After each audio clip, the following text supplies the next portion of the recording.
Мобильные гуманитарии. Global aid industry. Widersprüche des Humanitarismus. Podrían informar al humanitarismo.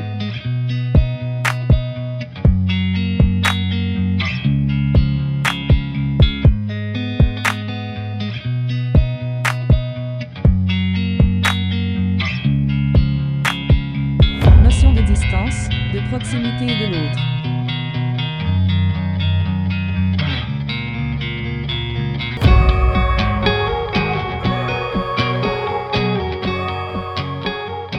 Welcome to the Mobile Humanitarians webinar series. My name is Tilma Stavlansky, and I'm an anthropologist at the Graduate Institute of International and Development Studies in Geneva. In this series, we're exploring the relationship between humanitarianism and mobility. We're looking at the movement of people, things, and ideas from interactions on small scales to international organizations. My name is Agnieszka Subocinska. I'm Associate Professor of History at Monash University, and today it is my absolute great pleasure to introduce Young-Sun Hong, who is a Professor of History at Stony Brook University in New York. Young-Sun Hong is a historian of modern Germany with a particular interest in the nation's global and transnational contexts. She's the author of many publications, including Cold War Germany, the Third World and the Global Humanitarian Regime, which is a really important book published by Cambridge University Press in 2015. It represented a major advance both in histories of Second World internationalism and in the histories of humanitarianism and global development. So for this reason, I'm delighted to welcome Professor Hong, who's agreed to take part in this webinar series. So welcome. Thank you very much.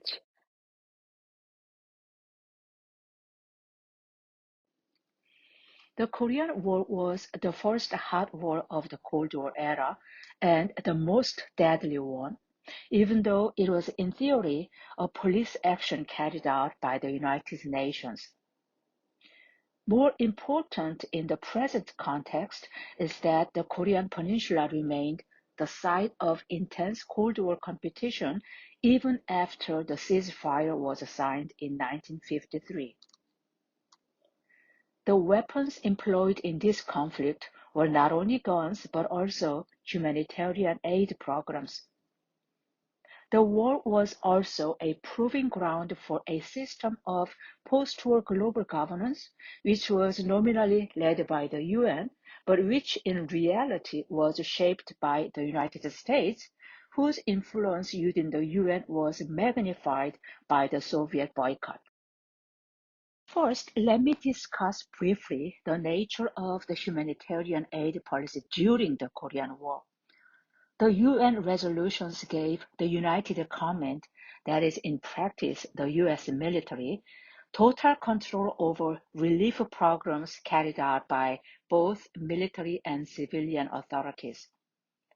One of the main goals of civilian relief was to create the optimal conditions for military success by ensuring that hunger and disease behind the lines did not lead to unrest or facilitate the infiltration of guerrillas. The priority given to the global containment of communism allowed no space for the neutrality and impartiality that had long made it possible to describe humanitarian aid as non-political. The US ambassador to the UN told that even moral support for North Korea could be regarded as giving aid and comfort to the enemy of the United Nations. One could hardly ask for a clearer restatement of the logic of containment as it pertained to the field of humanitarian aid. Sharp lines were drawn, eliminating any space for medical and refugee aid that did not reinforce the UN crusade against communism. Given the parameters imposed by such policies, was it possible for UN agencies and NGOs to play any constructive role? Efforts to send humanitarian aid to North Korea were stifled. For example, the British Red Cross Society never found a way to deliver what it described as, quote, a small donation for medical supplies in North Korea, end quote. Similarly, although the ICRC worked out a plan to send medical supplies to the civilian population in North Korea via the Hungarian Red Cross, the plan was never implemented. Also, the Indian government attempted to send, by means of a Norwegian freighter, medical personnel and supplies to Manchuria to benefit wounded Chinese soldiers in Korea. However, the shipment was hijacked.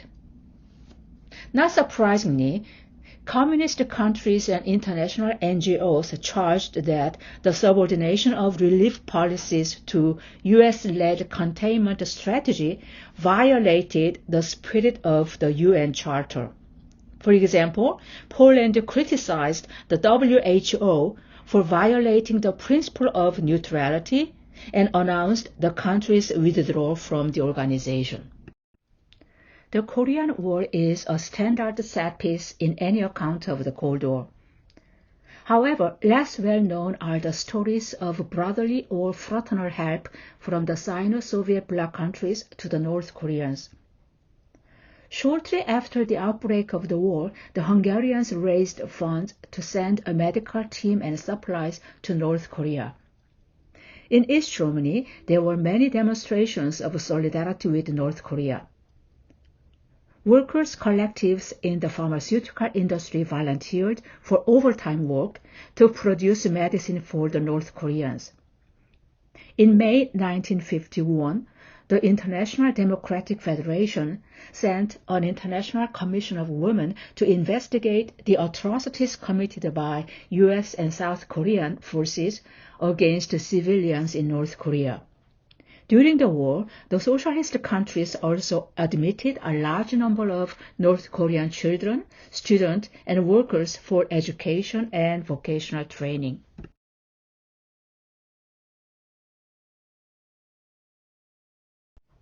Immediately after the armistice, the reconstruction of the capital city Pyongyang began with the help of Soviet and Hungarian architects and engineers.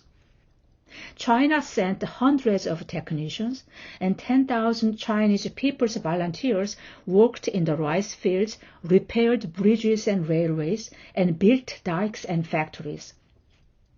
Soviet bloc engineers, agronomists, and journalists were surprised to see so many foreign specialists on the same planes and trains heading toward Pyongyang, and to hear so many different languages being spoken in the newly built international hotel in the city.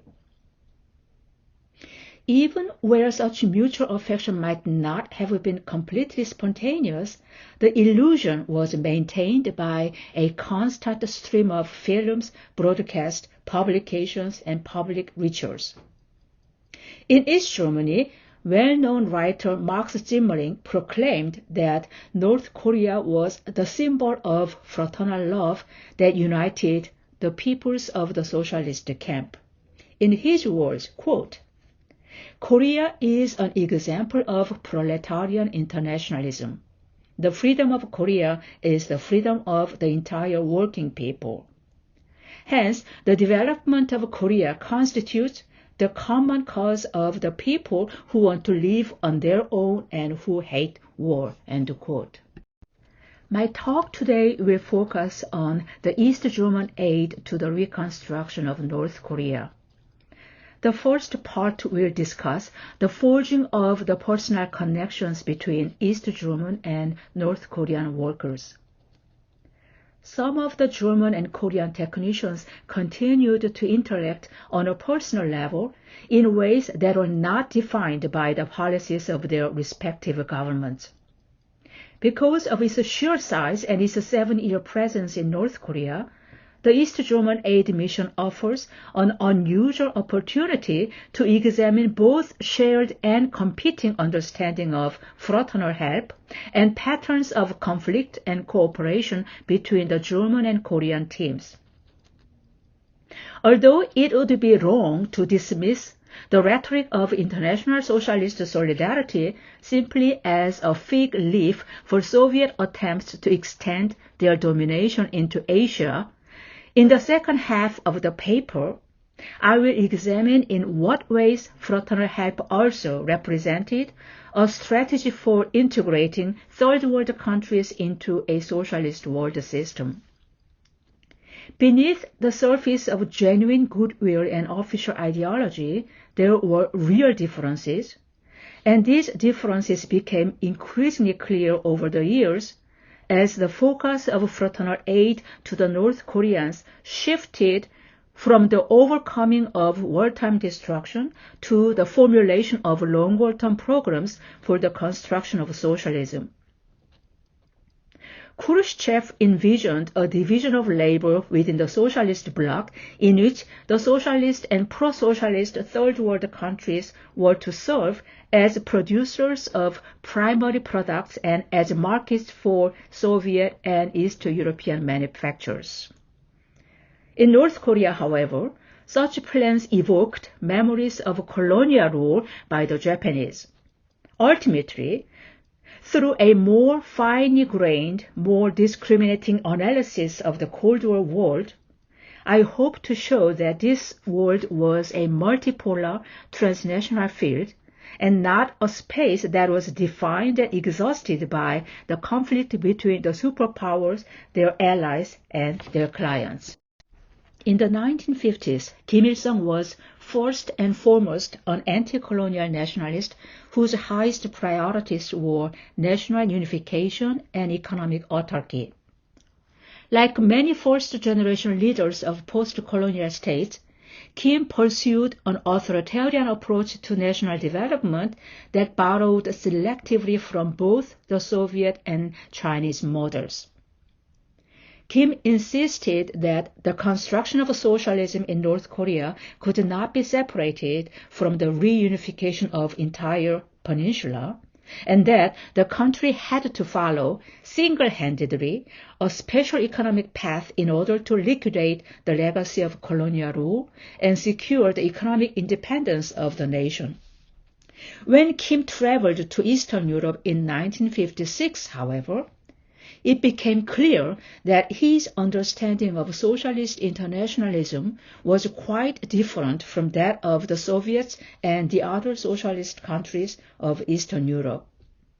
This difference led to constant friction with the socialist countries whose assistance was so crucial to achieving the goals set by Kim.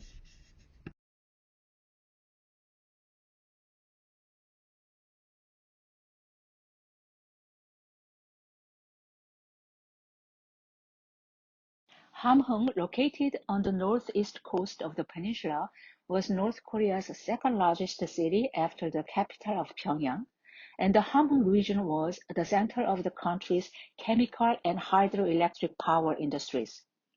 During the Korean War, the Hamhung region was also the scene of intense fighting. As the U.S. Army retreated from the Chinese border across Hamhung, the area was subject to intense air and naval bombardment to slow the Chinese advance toward the coast. Military engineers then destroyed every factory, building, and piece of infrastructure that might have been of any use to the North Korean and Chinese armies. The Korean War had destroyed more than 90% of the houses and industrial plants in the Hamhung region. After the armistice, reconstructing this industrial region was no less important to building socialism than the rebuilding of the capital. East Germany agreed to rebuild Hamhung, including housing, office buildings, streets, and all other necessary infrastructure. Kim Il-sung's top priority to use the reconstruction of Hamhung as a vast training shop to help North Korea make the transition from artisanal to mechanized construction. Kim hoped that Korean workers could receive vocational training from East Germans and emulate their work method with modern machines and tools. East Germany placed particular emphasis on the role of technical advisors as goodwill ambassadors and was eager to dispatch those who, in addition to their professional qualifications, also possessed exemplary character and personality. For the mission to North Korea, the East German government insisted that these technicians have the imagination as well as the leadership and organizational skills needed to solve the problems that they were expected to face in a strange and distant land independently. According to the guidelines for the recruitment, technical advisors should be intelligent enough to communicate to the Koreans the basic routine activities without an interpreter. They should also have the leadership skills to motivate their foreign colleagues rather than simply to command them. And most importantly, they should not incline to arrogance or expression of racial superiority. These experts were supposed to be the embodiment of the new socialist personality and agents of international solidarity. They were goodwill ambassadors who could repair Germany's damaged reputation. In the words of Erich Zeltmann, the first director of the German work group in Hamhung, quote, "After a very long period in which the name of Germany was associated with destruction and annihilation, and a brief intermediate period in which Germany could only passively participate in the international field, it is to be expected that the German Democratic Republic can participate in this worldwide process of establishing peace." End quote.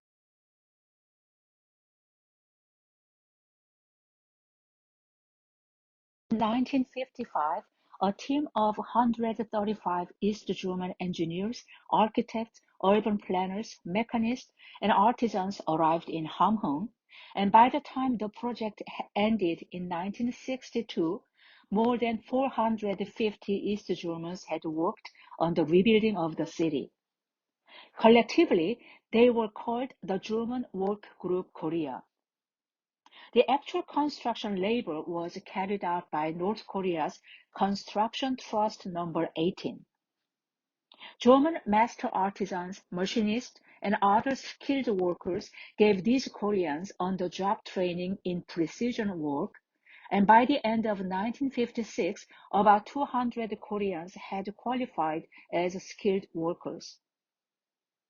Other Korean workers learned how to operate machines and construction vehicles, and in less than 6 months, the Construction Trust Number 18 was able to undertake certain assignments independently.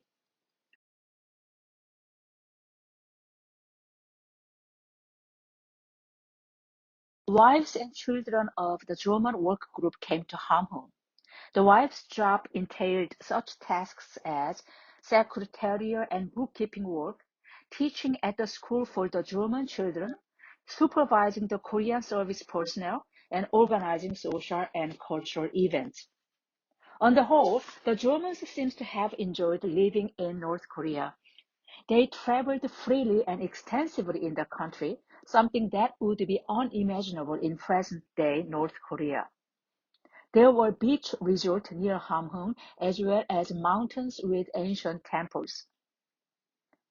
The German group organized excursions outside the province. The high point for many was a tour of Beijing on their way back to Berlin.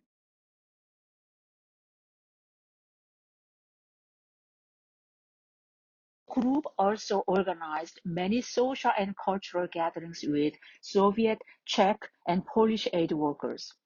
However, the East Germans preferred to socialize with the Czechs more than either the Soviets or the Poles, whom they considered to be too conservative. The Germans paraded together with the local population in major celebrations such as May Day, the anniversary of the Bolshevik Revolution, and the celebration of the Korean liberation. Many of the Germans who returned from Korea in 1956 and 1957 acknowledged that they had learned a great deal from their work in Hamhung. These people would later become the directors of East German development programs in North Vietnam, Cuba, Zanzibar, and Yemen.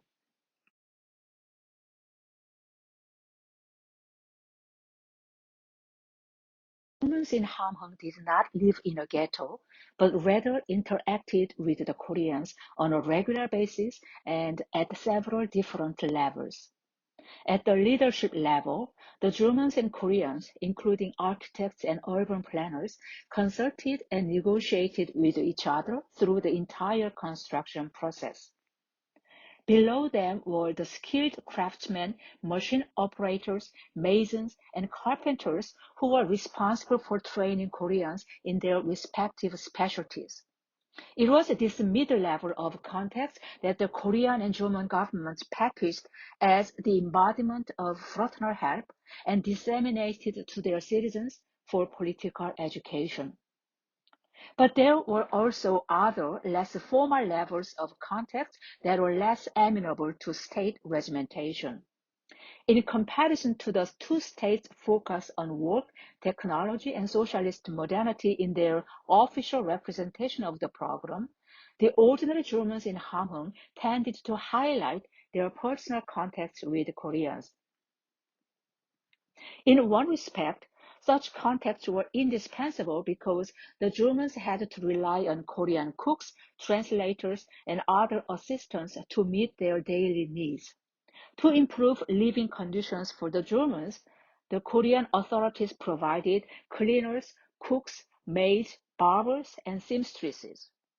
The canteen offered many opportunities for more personal contact between the Koreans and the Germans. The German construction group published their own newsletter called Hamhünger Heimat Reportage.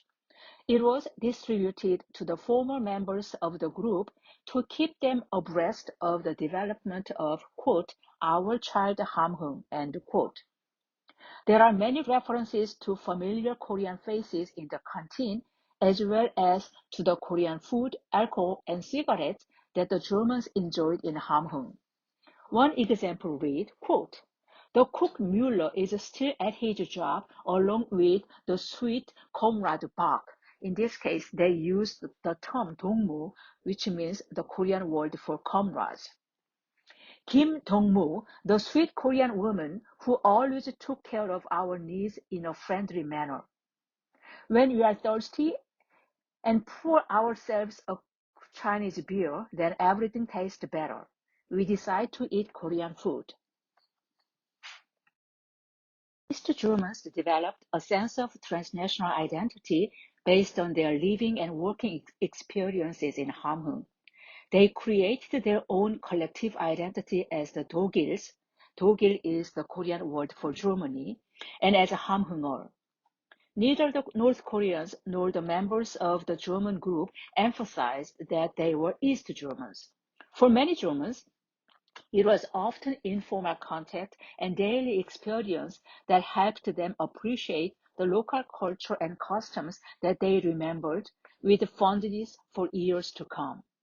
While our knowledge of this international aid program is often or overdetermined by state-enforced, ritualized ideology and practices, we need to be sensitive to those experiences that escaped and exceeded the more rigid intentions of the states that sponsored these programs, and ask how East Germans and their Korean counterparts constructed their own experience of international socialist solidarity. Of course, not everything was harmonious.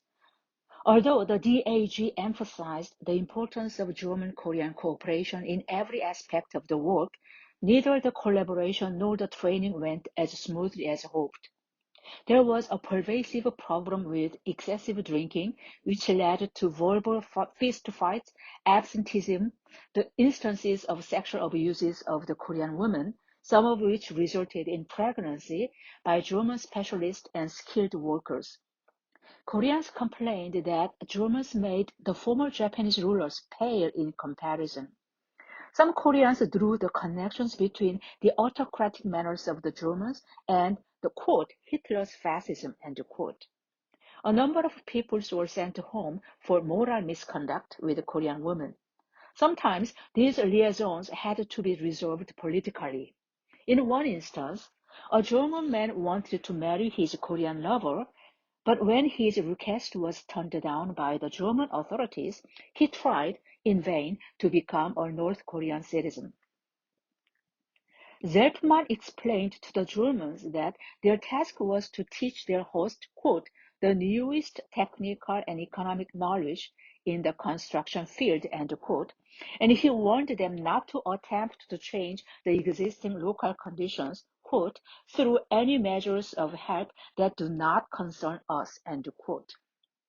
The issue became more pressing in 1957 when the Korean regime began to discourage unofficial contacts with foreigners and issued a more or less formal prohibition on visits by Koreans to the DAG compound.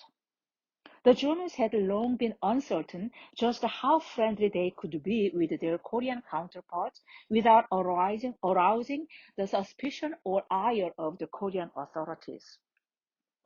This mutual suspicion also altered the parameters of interaction between the Germans and the Koreans.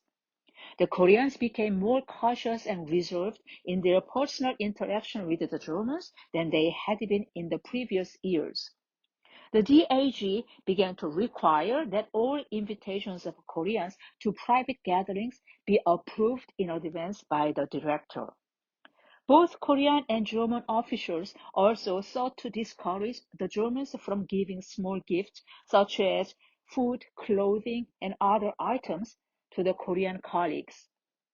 The DAG also instituted a policy prohibiting staff from giving the Koreans any items purchased in the canteen or in other shops operated by the group.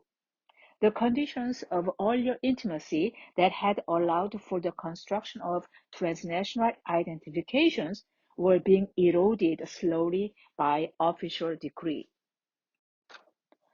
At a different level, the DAG had its own problems as it began to execute large-scale infrastructure projects such as the central heating plant and the installation of underground utility lines and piping.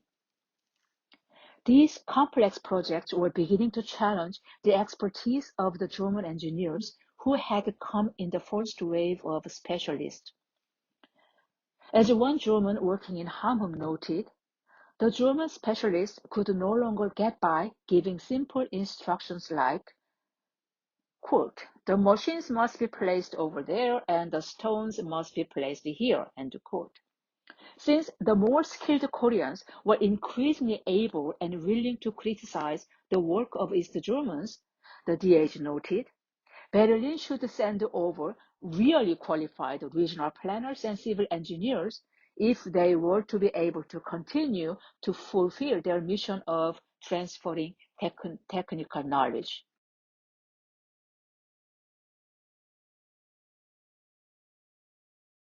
Hamhung, the German construction group was supposed to show how to build a vast urban industrial complex through its modern construction technologies and the most efficient use of workforce, machines, and materials.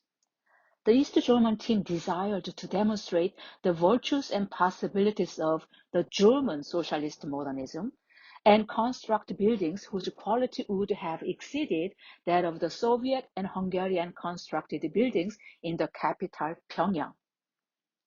The success of this showcase project depended not only on overcoming the limitations of the East German planned economy, but also on the cooperation and capacity of the North Koreans.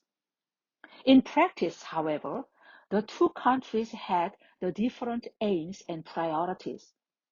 North Korea lacked the infrastructure, machinery, and skilled workers needed to emulate East German construction methods on such a scale.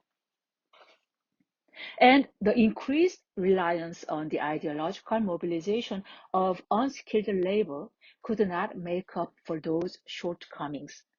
The subsequent history of their work became one of a halting, unsatisfactory compromise between modernist ideology and North Korean realities. Now, let me give you one example. By 1958, the construction of public buildings had advanced to the stage where the DAG was ready to begin installing the heating, electrical, and plumbing systems.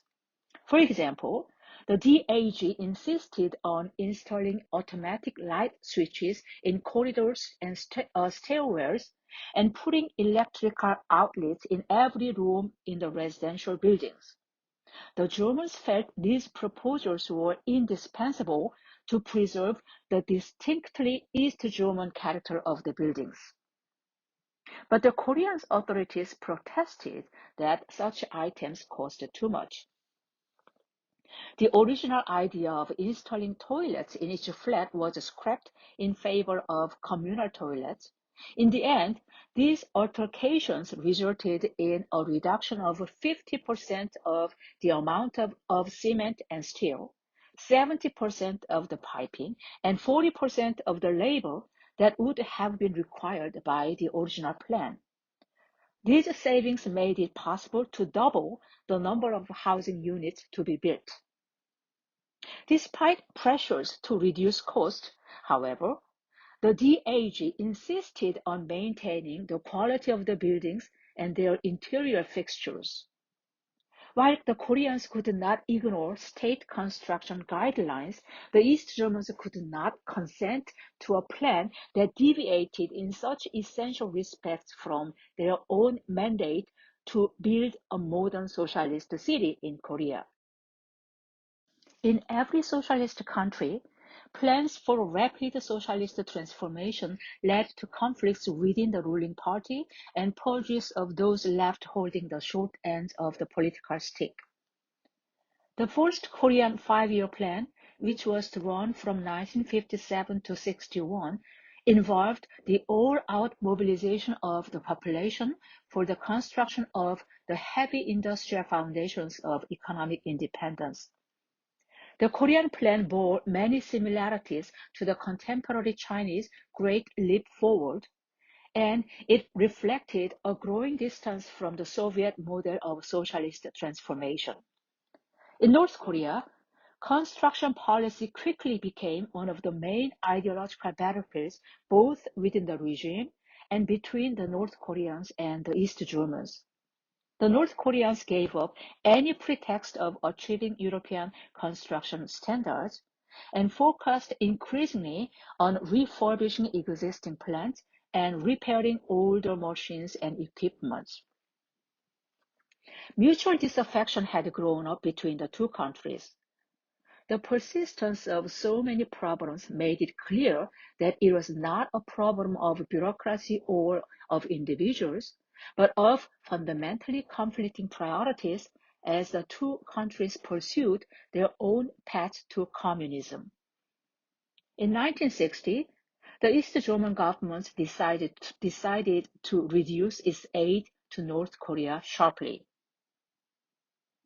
In a letter to Kim, the East Germans conveyed their decision to cut back their commitment in Hamhung on West German militarism, though this was probably only a fig leaf for a decision that was taken on very different grounds. Kim replied to East German government in equally empty language that, quote, "We are firmly convinced that the fraternal friendship and cooperation between the Korean and German peoples on the foundation of the principles of proletarian internationalism will continue to be further strengthened." End quote. The project ended in September 1962 with a ceremony in which high-ranking East German delegation turned over the so-called 10,000 Hura Bridge in Hamhung to the Koreans officially. In this paper, I've tried to uncover some of the entangled connections between Germany and Korea that have been ignored in the mainstream historical narratives. It is only within the past decade or so that the topic has re-emerged thanks to a wave of literary works by Korean Germans and the intensified interaction in the wake of corporate investment by Samsung in Germany. All of these frenetic activities are a sure sign of accelerating globalization.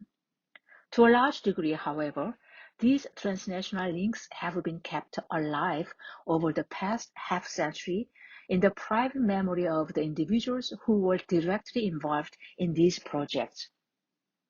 Let me give you one example. In 1956, Wilfried Lübke arrived in Hamhung to help with the construction of the city's waterworks. His wife Helga joined him a year later. In 2005, the 75-year-old Lübke reminisced about his time in Hamhung nearly a half-century earlier. Quote, "I was elated. I could travel. In my mid-20s, I escaped from the East German prison." End quote. He remembers the enthusiasm with which he had gone to North Korea originally to build a better communist society. Quote, "In Hamhung, I thought for the first time that communism could actually work. Here, far away from my homeland, an almost American spirit prevailed among the East Germans. Many East German citizens worked here with genuine idealism. We wanted to build up after Germany had brought so much destruction to the world." End quote. During their time in Korea, the Lübkes also made friends with two Koreans, a female graphic designer named Park and a translator named Zhang. We get a glimpse of the two Koreans in Helga's diary, who reports how one icy winter evening at the home of Park's parents, 4 Koreans and 3 Germans had no difficulty carrying on a lively conversation in broken Korean and German. But these casual, everyday contacts were partially overshadowed by his encounter with Kim Il-sung. According to Lübke, quote, "Kim Il-sung frequently sat together with the Germans in our living quarters and debated for hours with the leader of the work group. The personality cult that we have today did not exist then. One time, he shook my hand and said, 'Keep it up, comrade.'" End quote. In 1960, shortly after their return to East Germany, they fled to West Berlin. After their experience of the wider world during their stay in Korea, they could no longer bear the narrowness of East Germany. The Lübkes often related their Korean experiences to their daughter, who grew up with these stories. In 2002, she accompanied her father on a trip back to North Korea, but the country did not have the same dynamism that Lübke remembered. It was like, quote, "returning to an empty house," end quote. The story of the Hamhungers and Dogils had become a chapter in the history of two countries that no longer existed. Thank you. Thank you for that fantastic talk. It's so interesting. I was wondering, just to start us off, if you could tell us a little bit more about the place of humanitarianism in socialist ideology and society. So the GDR, as you note, hoped to encourage fraternal help between socialist nations. So I was wondering, what does that mean? And was it purely a state level construct, or was it also supported and sort of felt by ordinary people? So I suppose the question is whether that liberal tradition of humanitarianism that historians are familiar with from the West, and which depends on a sense of pity and concern for distant others, whether that continued on in socialist society. What was the role of sort of feelings and personal voluntarism, or was that pity that motivated liberal humanitarianism but depended on vast inequalities between donor and recipient, not acceptable in socialist worldviews? Thank you. That's a fascinating question. Again, there are a varieties of internationalism, and you just mentioned the liberal internationalism, but there are competing modes of internationalism. Liberal internationalism, I'm talking about again, already turn of the century and 1920s especially. and 30s as well. So, especially in 1920s, socialist internationalism was very popular among, not just in the West, but among anti-imperialist liberation fighters and activists in the global South. And then, of course, there's fascist internationalism, right? So there's all these competing modes of internationalism, and I think, in my belief, in the Soviet bloc or even Sino-Soviet alliance countries, they were trying to link to this earlier mode of socialist internationalism. Again, there was, again, if you name a few examples, Cubans, going to, the Spain. Again, there's a Spanish Civil War, and there was tremendous global mobilization in the name of solidarity, and there was also Asian, African, colonialist, let's say in Berlin or in Paris or even New York and San Francisco in the interwar period, and they were talking about also important. They were, I mean, really,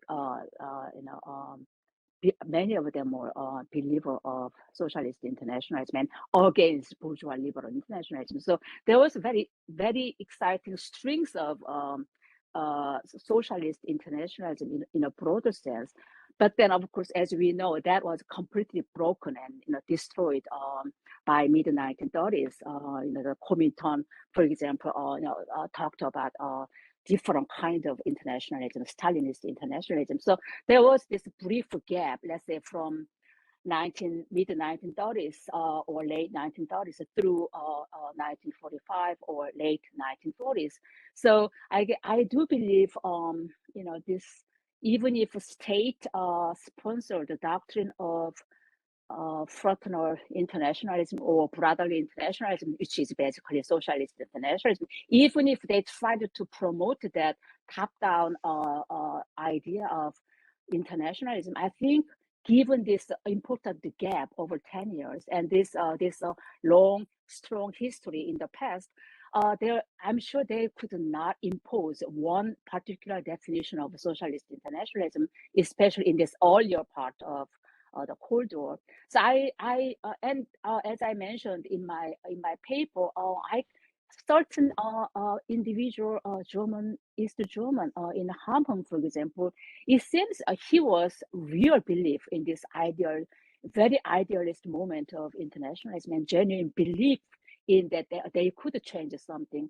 So I think that's what exactly the state was afraid of, this close connection on the local level, right? I mean, so it's a lot of insecurity on the part of the state, although they were promoting this idea of socialist internationalism, they could not control the consequence of it. And also at the time, also at home in Berlin, for example, there was a genuine, spontaneous movement to collect aid items and to send to, let's say, North Korea or China.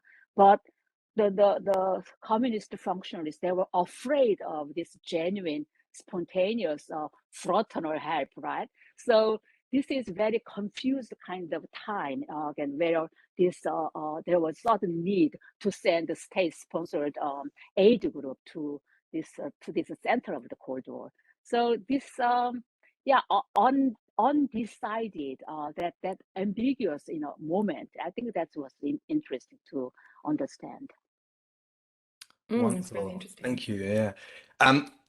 In connection, probably also to the fraternal love that you mentioned, one concept that has really proven to be quite important in our preparation for this webinar, and that's kinship.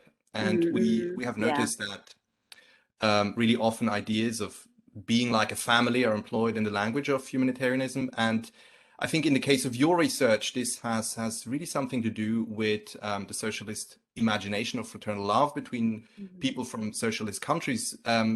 But far beyond this ideologically driven language, it really seems that kinship is also a site where Germans and Koreans met and socialized, perhaps, as you describe also in your book and in your talk, in a positive sense, as a site of conviviality, maybe.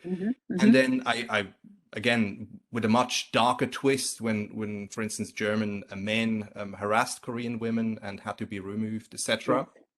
Yes. So your research also shows that marriage between Germans and Koreans was in fact prohibited in that context, or at least discouraged, if I understood correctly. Yes. Perhaps you could tell us a little more about this tension between closeness and forced distance that happened in this humanitarian space. Yeah, that's again, that's also a fascinating aspect. And by the way, just a small footnote. This when East Germany had this initial contact with North Vietnam, and again, there was a very similar situation, between East Germany and North Korea. So, and there was similar cases. East German aid workers fell in love with North Vietnamese woman, and they tried to get married, but then East German government was very against it. I don't know the reaction of North Vietnamese government. So this is very, I'm sure, I mean, simply because I see these kind of cases here and there. So I bet this is a very common situation. And in South Korea, if I even bring this North-South or Cold War divide together, there were West German doctors, right, and also doing medical humanitarian work in South Korea. And there are a lot of sexual, love interchange between South Korean women and West German doctors. But there was no the regulation limits or restrictions on, and often it's a very how to say which became eventually the scandal. But I think this, although we talk about humanitarian interchange in terms of giving and receiving, material aid or medical service in some sense, but I think over the years, this personal relationship, especially between, this female and male relationship, that's very important component of, the humanitarian interchange. But having said that, now this there is equally interesting aspect here in kinship. That is, as I mentioned in my talk, East German aid workers, they tended to be far closer to Czech aid workers, but they didn't like Poles. And of course, I mean, this goes back to way back because this racial tension between Germans and Poles. And of course, Poles and East Germans, they are from the same, East European bloc. And I think so that, and of course, I can interpret that as a racial issue, of course, given this long-term tradition of racial hatred, or the way Germans really looked down upon Poles, and not to mention horrible the Nazi plundering and all that during World War II. So I think we all know that this issue of fraternity, and that, I think it's my belief that maybe during this time when they moved far away from Europe and for the first time landed in these Asian countries, and they maybe gave different meaning. They gave more global spin to this idea of fraternity. And so on the one hand, we have this continuous tension among Central or Eastern European people because of their very recent history of World War II. And on the other hand, now there's a new revolution happening. There was a Chinese revolution. There's a revolution happening in Indochina, and there was a Bandung movement in Indonesia.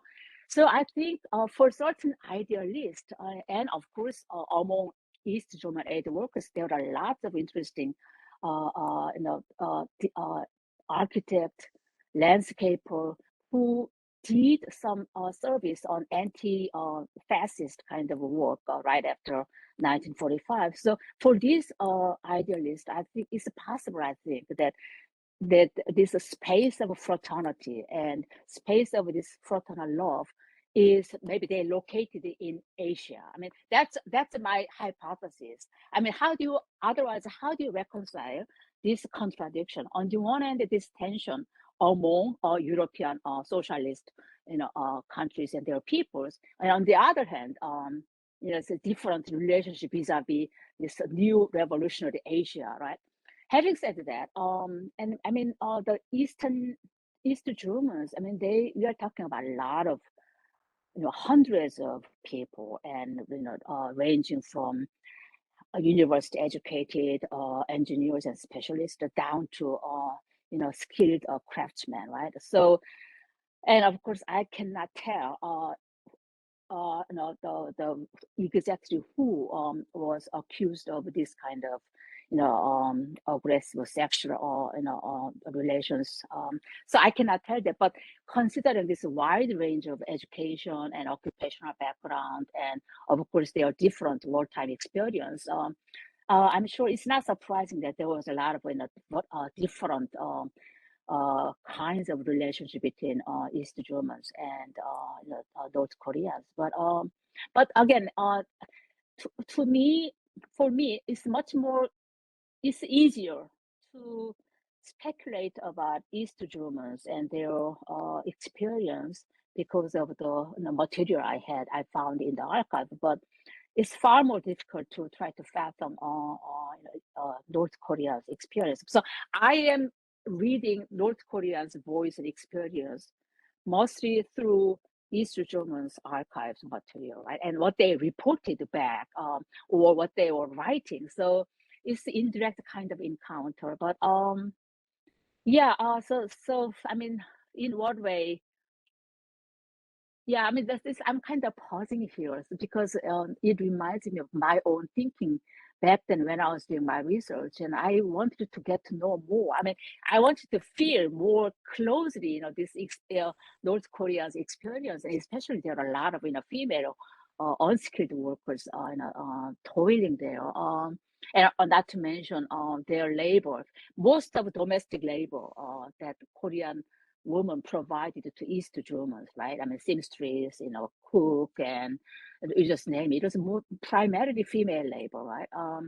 So, and the way East Germans were addressing the sweet comrade Kim or sweet comrade Park, I mean, they would never say that to East German comrade, I mean, female comrade, right? Sweet comrade, Schmidt or something, right? So there was all this kind of a condescending tone there, paternalistic tone, right?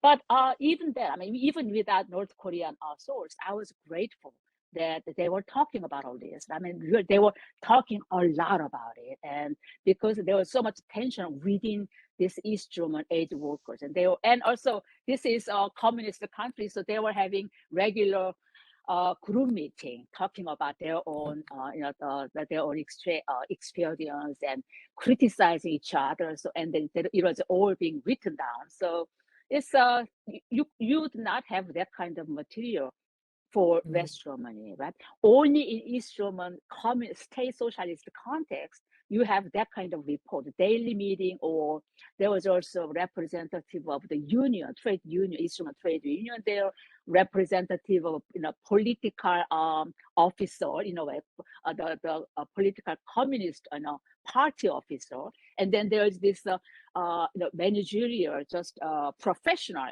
representative. So they were writing their own report, right?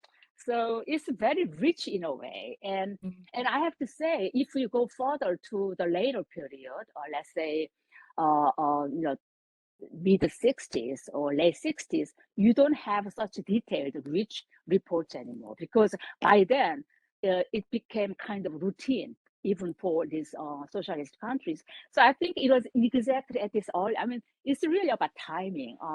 So exactly at this moment that East Germany, for example, sent their very first overseas aid work, and it was also their chance to prove their new how to say, national rebirth as a new socialist country. So much was at stake, right? And also they were competing. I mean, this socialist bloc fraternal competition, as they say. I mean, so they were competing against each other to show their best, right? So it is this particular more historical moment. That's why I think we have such interesting material for analysis. That's fascinating. That's really so much there we could ask about. But I'm going to try and stick to the themes. And so my next question is going to be tied to the theme of mobility. In your talk, you spoke of East Germans who were personally elated that they could travel as part of their development work, as East Germany had by then sort of placed strict limits on personal mobility and personal travel. And you also mentioned individuals who used a placement in Korea as a personal springboard to further development work in places like North Vietnam, Cuba, Zanzibar, and Yemen. So I was wondering if you could comment on how important you think that personal desire and individual desire for travel in motivating GDR or socialist humanitarianism. And do you think that recognizing that importance, if indeed there is that personal importance, goes some way to overturning or questioning conventional histories of Cold War internationalism, which, as you say in the talk, are often overdetermined by state and ideological determinations? Yeah, it's a very loaded question. May I ask you first, why do you focus primarily on individual desire per se? I mean, so you are we're moving from state-sponsored project to individual desire per se, right? Okay, now, so that's my question. I mean, is there a reason why you want to? Because yes, personally, I wanted to draw you out on what you see as that relationship between state-determined objectives and ideas and sort of aims and the individuals who did it. So I really would love to sort of have you reflect more on state versus non-state. Yeah, that's always big question for a state socialist humanitarianism. I mean, especially for this earlier period. But again, let me just put the temporal framework. Let's say from 1949 through mid or late 1960s, because 1970s is yet again different epoch. We know that any overseas travel, had to go through state channel. I mean, there is no debate about it. So there is but in this either for construction work like East German aid work in North Korea, or the medical humanitarianism, which is a really important part of place like Algeria or Indochina, medical humanitarianism. So for those, again, East Germans, again, they have institution through which filters their existing rosters, kind of, right, and then ask them to for recruitment. But certain things, I don't know in what way, because I doubt it was advertised in main newspaper. But if you go to the archive, often you find this, must be that's word of mouth, I'm sure. There are a lot of letters, private letters from individuals, often female or again citizen, instrument citizen, who says, I heard about this, I'm working as a nurse here, but I'd love to have a chance to go to Egypt. This is during that Suez crisis at that time, right? So East German was thinking about sending a medical team, or I'd love to go to somewhere in Africa. So there was a lot of requests coming from the individual citizens, and I am sure, judging from number of these letters, you are right. I mean, there is absolutely this desire to get out of East Germany, right, and try to experience something new, right. Of course, in their letter, they don't say it that way, and they use this official rhetoric, right, of the solidarity or fraternity, whatever, right. So, and my best knowledge, those individuals were never recruited, and it's always through some kind of official or semi-official channel, right? And if, of course, once East German government decide to bring spouses and children again, then of course the group becomes larger, and that's often the case. But for professional field like medicine, nursing, engineering, or architecture, or that's primary the primary area in construction, designing, and especially medical humanitarianism. It was very restricted, I think. So I would not see any possibility for any individuals simply sending letter and then being recruited. I mean, it was still too much regimental kind of restricted, regulated system.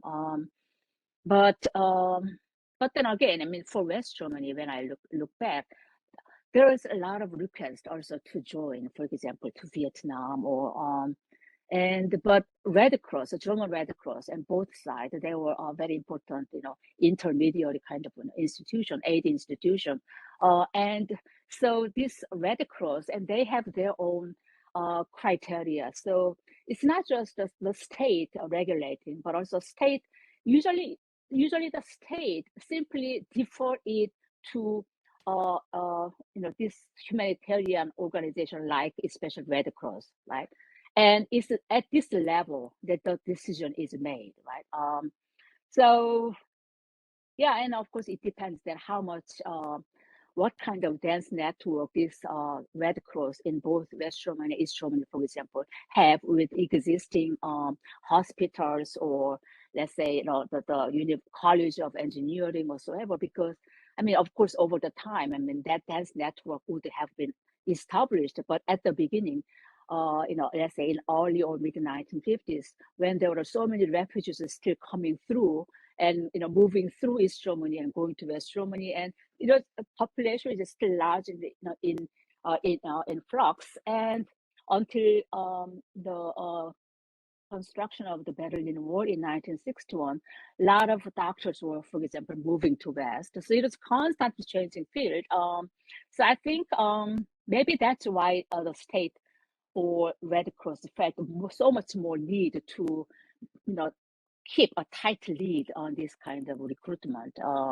and especially the need to not include any kind of spies or undesirable elements. So Germany during the Cold War period was very different from, let's say, France or Austria because of that division of the countries, and they were fighting against each other in the global south, right? And so they both used humanitarianism as a way to prove their own superiority and their direct heritage to the Bismarckian nation state. So yeah, I mean, again, I cannot tell whether that's German exceptionalism or not, but this Cold War competition that two Germanies were waging in the decolonizing global south, and exactly that is a different level. I mean,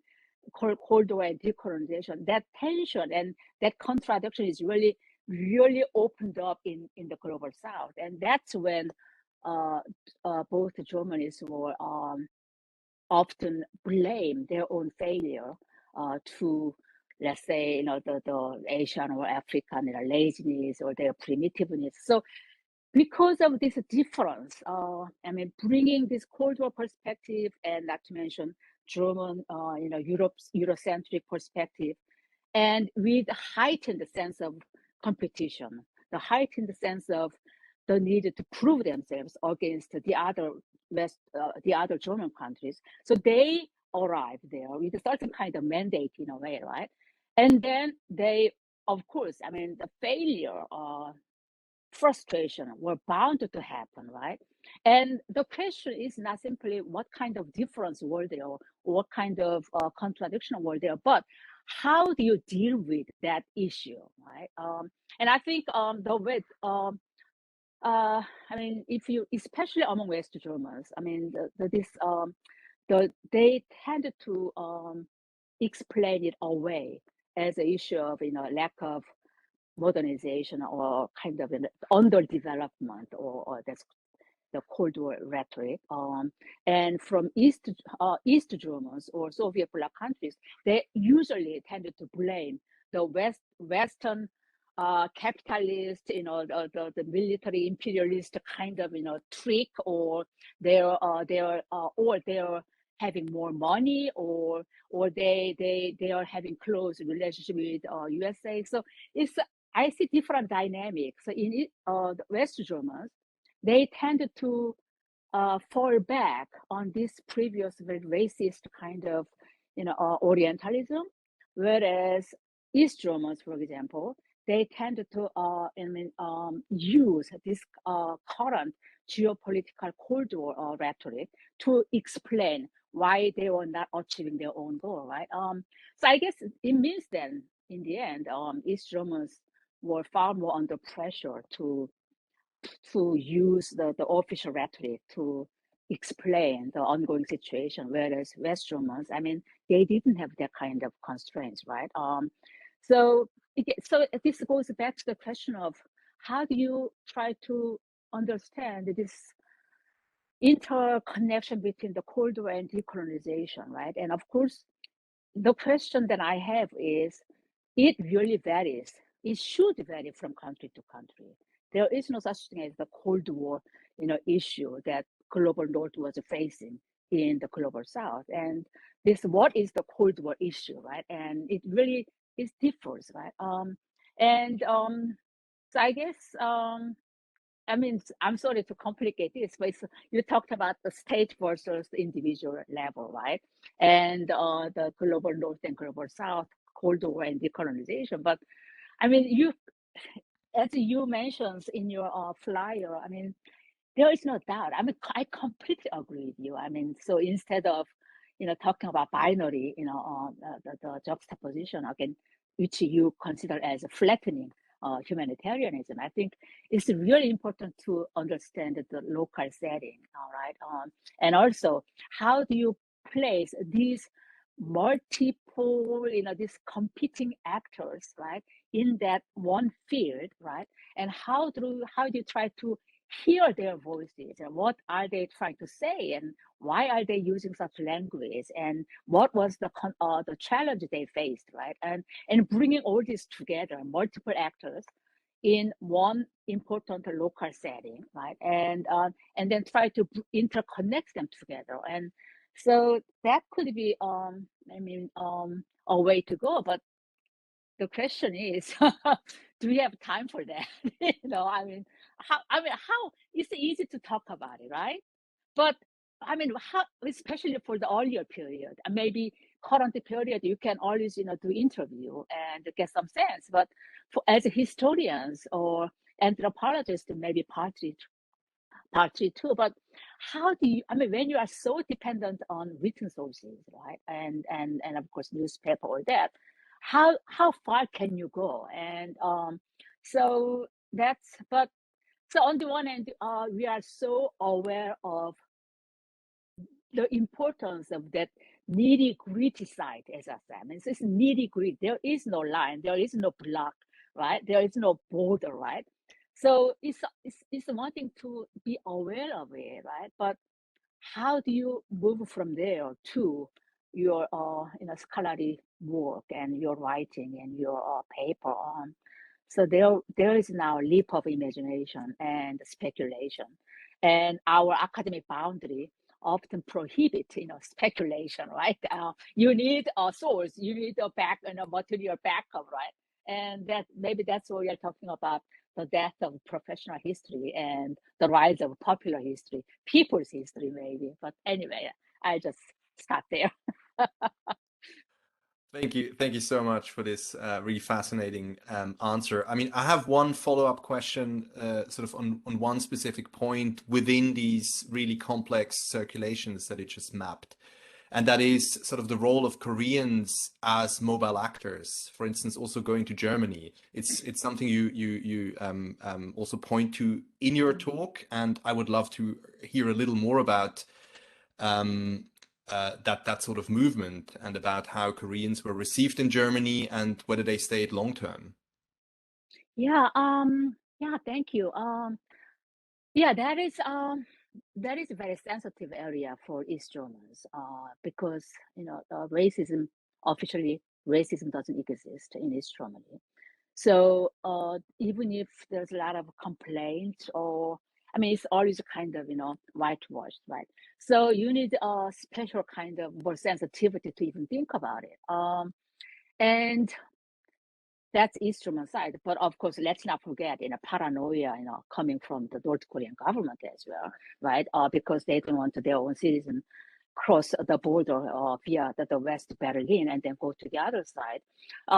So, I mean, for this particular group of North Korean students or orphans, who were sent to East Germany during Korean War and immediately thereafter, I don't have much sources. But for the later period, again, I mean, um,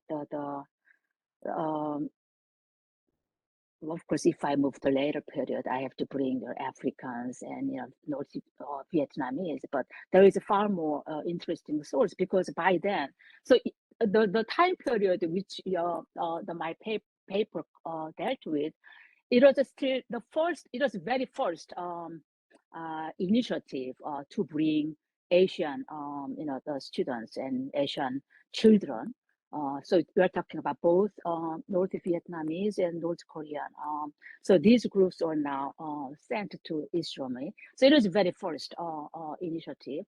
Whereas later, again, it became now institutionalized. So there is an important channel of writing report. So you can hear more about it. But for this earlier period, other than all this Rose talk about solidarity and we don't have much. And even that one incident where Korean students got to know East German student, and they have children and all that. I mean, that's you don't find that in official source, but I mean, of course, in this current media, the social media period now, it is out there and on blog and people writing about it. So yeah, I mean, so I guess it's unfortunate that I cannot give you wonderful example. But the one thing I would like to add is the importance of communication. That is, so North Korean students, young students, were sent to East Germany for special training. But during this period from, let's say, 1955 through 1962, when East German aid workers were placed in North Korea, and there is a communication problem. So North Korean government recalled many Korean students from East Germany so that they could work as a translator. So it is maybe that's kind of, maybe you can talk about mobility in that sense there. In one way, which the project, which began as humanitarian exchange, right? But in between, in the meantime, now we have interest in kind of infrastructure, humanitarian infrastructure was being built. Now you can utilize those students, again, as go between kind of translator. And of course, I'm sure, although, there is no work, and I'm sure there will be no work given the time period, a lot of those North Korean students who returned to North Korea at this very, fast changing time period, I'm sure they had a different view of their own home country, and because by then they had seen a lot of different things. So I guess mobility, again, mobility is not just about human beings. It's also about ideas and objects, right? And so when you're talking about mobilities of humanitarianism, we absolutely have to talk about humanitarian infrastructure, right? Because I mean, the infrastructure being built and modernized, and professionalized and standardized, right? Then it facilitates mobility as well, right? So, I mean, could I add something here? I mean, it's not really about North Korea, East Germany, but about this issue of mobility. I mean, should I wait, or is it okay or not? No, Can I? please go ahead. Please go Oh, ahead. okay, yeah, yeah. I mean, in my book, a chapter on East Germany and Algerian National Liberation Front. I mean, that's a perfect example. And again, this medical kit, right? And so Algerian Liberation Army and FLN, they really need lots of prosthetic equipment and all that, because as I described in the book, the French government put basically this blockade, and then so Algerians could not get hold of those things, and so it was really unequal field of medical service, right? So Algeria desperately need medical equipment, right? So of course East Germany was happy to deliver it, right? But the question is how there is a will to do that. Collected, it's ready to go, but how do you ship that, right? And so of course, I mean, the easiest way is at the time is via Czechoslovakia, because Czechoslovakia had far more friendlier relationship with Western countries compared to East Germany, right?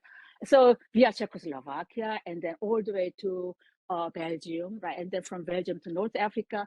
And of course, they were trying to desperately to avoid French surveillance. I mean, so it's this kind of transportation infrastructure. That's one thing. And second, I guess Algerians wanted to have mobile X-ray, and I didn't even know that there was mobile X-ray back then. But reading through the material, so now something is finally mobile. I mean, you think about the long, let's say, how many decades earlier, X-ray machine is so big and it's a stationary only, right? And I don't know when, but I bet it was during World War II, like everything else, right?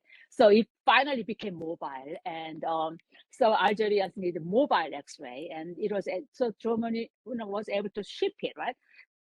And of course, West Germany was busy building very special the ambulance designed for tropical countries. So I think we need to really understand that kind of infrastructure building, and how, in what way, the Cold War was both obstructing this, the mobility of those infrastructure, components, and also, the facilitating. And of course, I mean, yeah, that's, I mean, again, I cannot think of medical humanitarianism done for the period of 1950s, that is in international humanitarian aid. Do you know anything about that? I mean, there's much on Cuba, but that's for 1970s and 1980s. But this Yeah. medical humanitarianism is very important for this climax of national liberation wars and decolonization war. I mean, that was exactly what people in Asia and Africa needed, and this medical equipment and medical infrastructure, right? So I think that's one important area that needs to be work, and that will be very important Absolutely. contribution to mobility, of humanitarianism, I think. And future books to be written, Oh, yeah, right. hopefully, perhaps not by us, but Yeah. in the future. Your discussions has so far already been so rich, and you touch on so many different levels and layers. I was wondering if I could just push on one more sort of theme that you mentioned in your work and in your talk, so we could draw out and you could explain to us a little bit more, which is the role that gender played in these mobilities and in these humanitarian deployments or development deployments, really. And I was interested in the wives and the children accompanying the East German workers to North Korea. And you mentioned that they were given roles which are, sort of traditional women's roles like administration and schooling. But this, of course, sits in tension with socialist ideas of feminism and gender equality. And it also seems to sit at odds with Korean ideas of what women's work was. In some of your images, you showed women laboring, performing heavy labor in North Korea. So I was wondering if you could perhaps talk a little bit more about gender how it worked. So why East German women were doing traditional women's work rather than being part of that skilled deployment. And what did Koreans make of that? How did that make sense to them when they encountered it?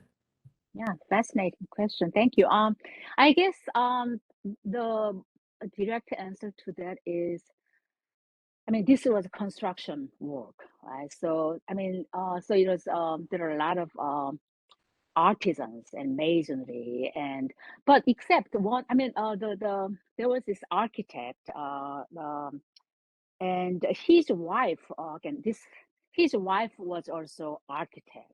So there was one exception there. Right? So they were both working as architect, and so maybe then it is again, I mean, the inequality of education in these areas. I mean, architect is just, more male dominated profession, right? But when it comes down to nursing or even certain areas of medicine, again, there are a lot of female instruments were being sent to Zanzibar, for example, and also instrument humanitarian aid to Zanzibar also included teachers, and also there are a lot of female East Germans, right? So I guess it really depends on what kind of profession. What will be typical humanitarian aid?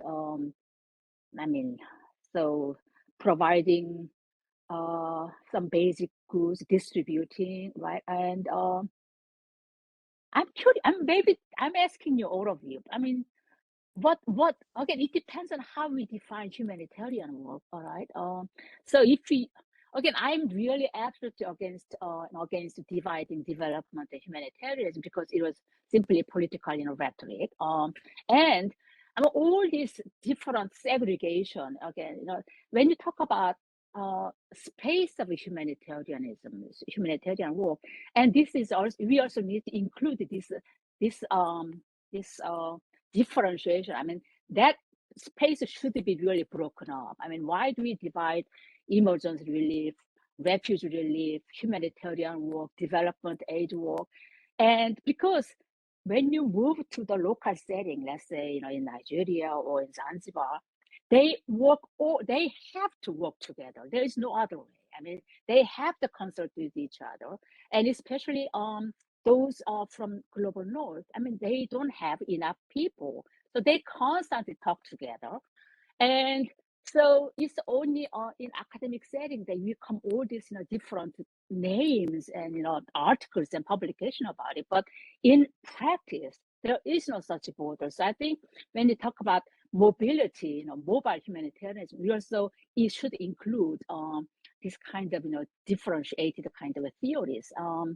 So going back to, so what we include in humanitarian work, and in what way can you talk about gender there? On the one hand, in terms of aspiration, I have to say there are a lot of female East Germans, for example, who really wanted to go for whatever reason, for both the selfish or for idealistic reason, I cannot tell.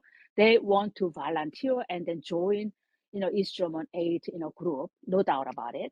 But in practice, again, it was far, yeah, I mean, in medical sector, for example, East German government or Red Cross or both, they really were happy if you can find a couple, doctor, both doing different field of medicine, but they are married, right? And that's really a good example they can just send. So I guess, yeah, my answer is not satisfactory here, because, this is gender difference. And it depends on which field, but coming from North Korea, I mean, already during the during the period of Japanese colonialism, there was this, I mean, women, female labor, especially in agriculture, I mean, they were heavily mobilized for various colonial, exploitation. So you cannot see that experience from the perspective of, normal peacetime European sort of gender division. I mean, there was no such thing as female proper labor or domestic labor versus male proper labor. So it was more yeah, I mean, I and also North Korea was heavily affected during the Korean War, and tremendous loss in manpower. And so it was heavily female, labor group often. So sorry, I cannot come up with a perfect answer how to align these different fields together in one setting. But I think you're reminding us of, as you were saying before, the complexity of sites and different areas having completely different histories, and the reasons Yeah. for those histories, that even the categories that we're trying to impose here, like gender roles, may not necessarily fit. And I think that that's a really important note to throw in. Thank you so much. And you've done this throughout this entire conversation. We'll start off saying, talk about mobility. And you say, well, actually, in this particular context, it looks different to this other context. I think that's just such an important note to keep in mind as we're discussing all these areas, especially perhaps my own personal bugbear, which you touched upon, that division between humanitarianism and development. I'm Yes. always careful to throw in both just in case. But yes, to be able to find the way to phrase that, I think would be a really useful contribution, and perhaps something for myself to think about. I think, though, for today's discussion, there is already so much there. So I think it just falls to me to thank you for such a rich and thoughtful and thought-provoking both presentation and now conversation. We are so grateful for this, and I'm sure it's going to spark a lot of conversations in future. So thank you. Thank you very much. Thank you.